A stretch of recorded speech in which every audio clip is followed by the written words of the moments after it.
উত্তর বেঙ্গল, বাণিজ্যে বসতে বাঙালি। কলকাতায় অনুষ্ঠিত হয়ে গেল 60তম অ্যানুয়াল জেনারেল মিটিং অর্গানাইজ করলেন West Bengal cold storage association. বর্তমান সময়ে কোল্ড স্টোরেজগুলির বিভিন্ন সমস্যা এবং দাবি দাওয়া নিয়ে এই দিন আলোচনা হয়।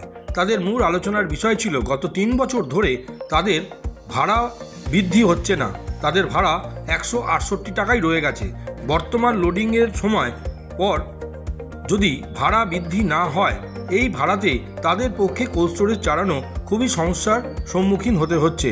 এই কারণে এই দিন তারা সরকারের কাছে দৃষ্টি আকর্ষণ করে বলেন যে এই ভাড়া যদি বৃদ্ধি না হয় তাহলে আগামী দিনে কোল্ড স্টোরেজ শিল্প এবং কোল্ড স্টোরেজ ব্যবসার অনেক ক্ষতি হতে পারে। সংস্থার সভাপতি আমাদের জানালেন যে বর্তমান সময় কোল্ড স্টোরেজগুলির কী অবস্থা রয়েছে এবং সেই সমস্যা থেকে যদি আমরা ওভারকাম না করতে পারি তাহলে আগামী দিনে কোল্ড স্টোরেজ ব্যবসার ভবিষ্যৎ অন্ধকারে চলে যাবে। অর্গানাইজেশন চালাতে গেলে আমাদের যে সমস্ত পরিকাঠামো এবং যে ধরনের সুযোগ সুবিধা দরকার তা আমরা সরকারের থেকেই কোনো মতে পাচ্ছি না। কারণ এই কোল্ড স্টোরেজ ব্যবসায়িক পেছনে প্রায় 1 লক্ষাধিক লোকের কর্মসংস্থান লুকিয়ে আছে এবং এই সমস্যার সমাধান না হলে হয়তো রাতারাতি কয়েক লক্ষ মানুষ বেকার হয়ে যেতে পারে। তাই তারা সরকারের কাছে আবেদন জানাতে চান যে যত শীঘ্র সম্ভব এই সমস্যাকে মিটিয়ে তারা যাতে তাদের মতো করে নতুনভাবে এই ব্যবসাটাকে আরও উন্নত পদ্ধতিতে এবং আরও ভালোভাবে চালাতে পারে, যাতে করে আরও নতুন কর্মসংস্থান আরও তৈরি হতে পারে। আজকে আমাদের রাজ্যের 60তম বার্ষিক সাধারণ সভা ছিল।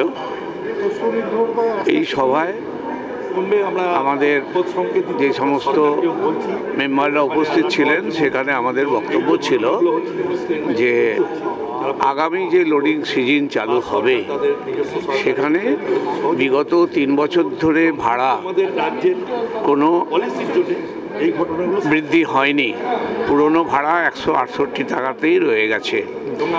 আমরা সরকারের কাছে বিগত কয়েক বছর ধরে আমাদের বক্তব্য যে ভাড়া 168 টাকা রাখলে আমাদের শিল্পটা ধ্বংসের পথে চলে যাচ্ছে এবং আজও 4র্থ বর্ষে পা দেওয়ার মুখে এসেও আমরা সে ভাড়া বৃদ্ধির কোনো সুরা পাইনি।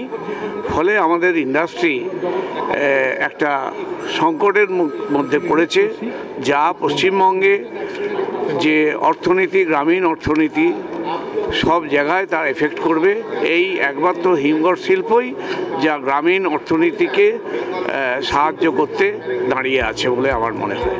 আজকে যে আপনাদের সম্মেলন বা কনফারেন্স হলো সেখানে কি উঠে এলো, কি সিদ্ধান্ত কি নিলেন? আমরা সিদ্ধান্ত আমাদের গভর্নমেন্ট দেন যে ভাড়া কোনো বৃদ্ধি হলে, ভাড়া বৃদ্ধি না হলে আমরা আমাদের সিদ্ধান্ত আছে, আমরা আবেদন করেছি সরকারকে, উকিল মারফত নোটিশ করা হয়েছে। তার যদি কোনো সুরাহা না হয় পরবর্তী পদক্ষেপ আমাদেরকে নিতে বাধ্য হচ্ছি। তাহলে কি আপনার ধর্মঘটে যাবেন?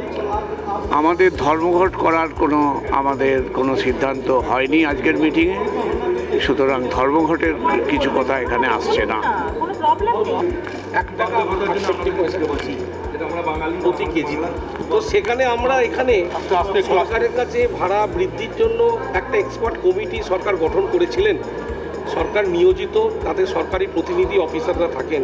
সেইখানে 2021 সালে খরচা নিরিখে ওনারা একটা রেকমেন্ডেশনও করেছিলেন 22 পয়সা কেজি, মাত্র 22 পয়সা। তো 22 পয়সা কেজিটাও কিন্তু সরকার আমাদের দেয়নি। এইটাই হচ্ছে সবথেকে দুঃখের কথা, 22 পয়সা কেজি। তা আমরা সরকারকে আবার ভাবতে বলবো, অবশ্যই করুন, কারণ হিমঘর শিল্প যদি কোনোভাবে বসে যায় তাহলে কৃষক আলু রাখার জায়গা পাবে না, আরে মাঠে আরও আলু পড়ে থাকবে, একটা চরম অসুবিধার মধ্যে সবাই পড়ে।